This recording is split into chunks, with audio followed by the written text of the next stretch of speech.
मान्यवर, अभी एक फैशन हो गया है आम्बेडकर आम्बेडकर आम्बेडकर आम्बेडकर नमस्कार, मैं संजय पांडे और आप देख रहे समाज की बात।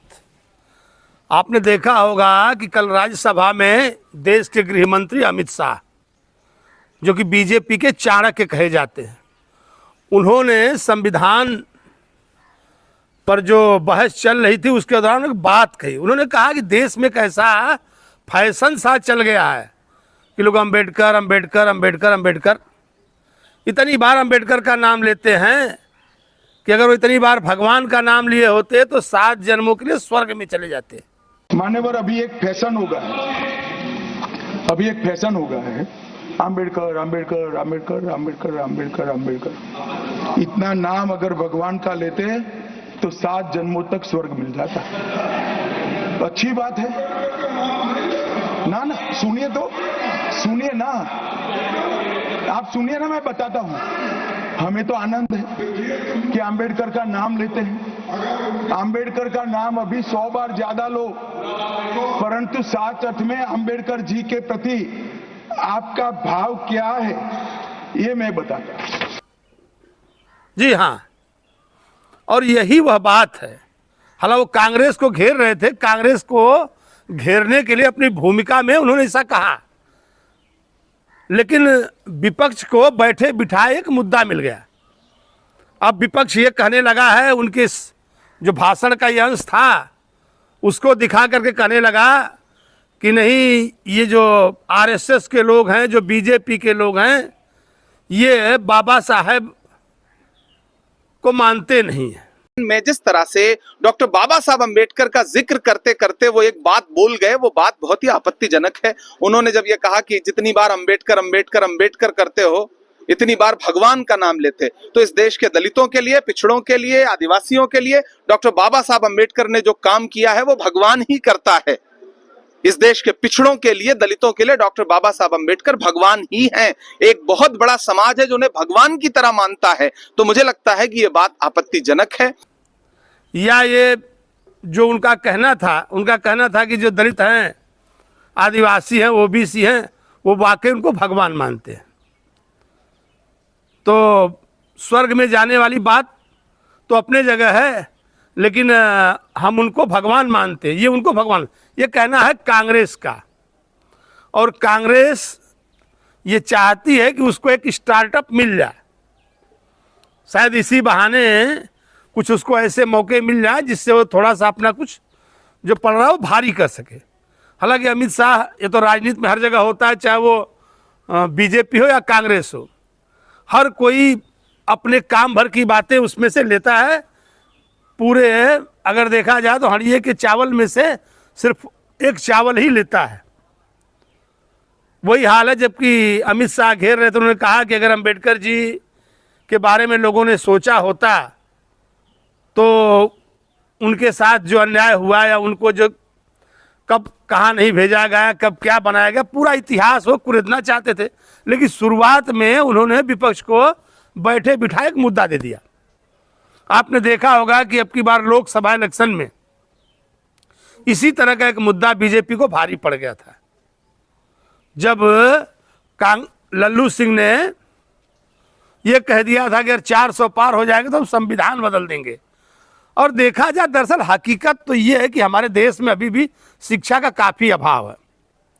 अगर शिक्षा का अभाव नहीं होता तो ये राजनेता, चाहे वो किसी भी पार्टी के हों या किसी का नाम लेकर के, वो किसी को बरगला नहीं सकते थे।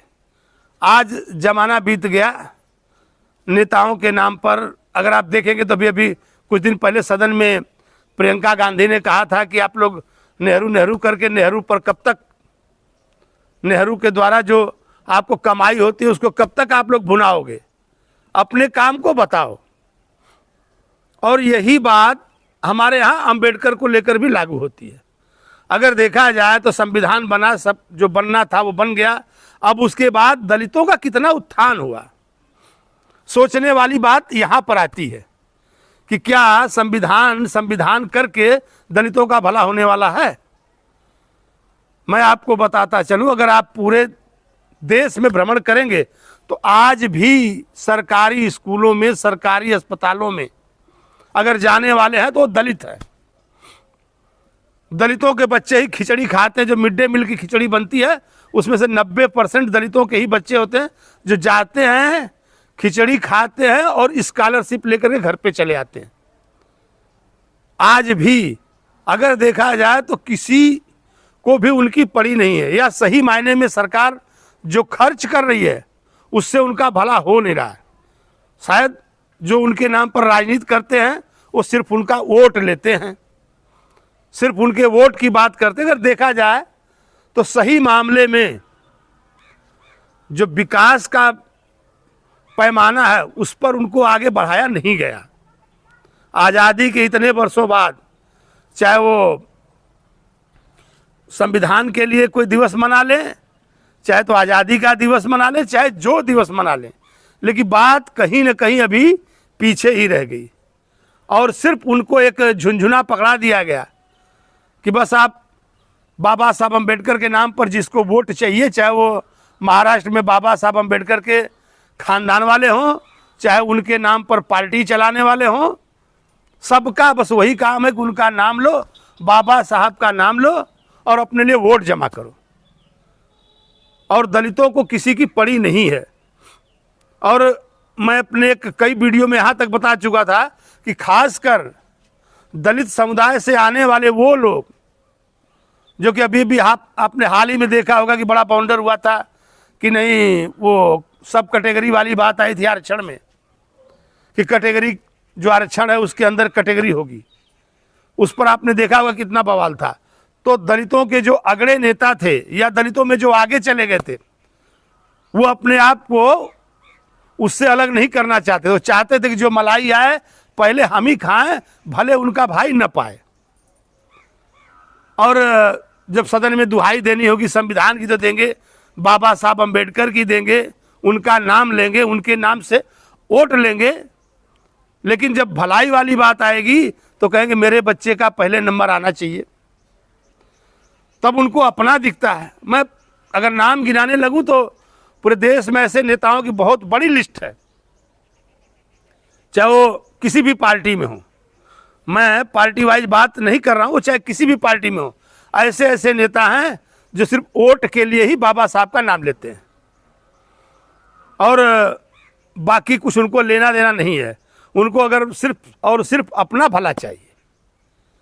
तो देश में जब तक इस तरह से राजनीति होती रहेगी, अभी आप देखेंगे कि ये जो मामला आया है इस पर सदन में लोग अमित शाह से माफ़ी की मांग कर रहे हैं कि अमित शाह सदन से माफ़ी मांगे, लोगों से माफ़ी मांगे, दलितों से माफ़ी मांगे कि उन्होंने ये कह दिया कि नहीं बाबा साहब का जितना नाम लेते हो इतना नाम भगवान का लेते तो स्वर्ग में चले जाते।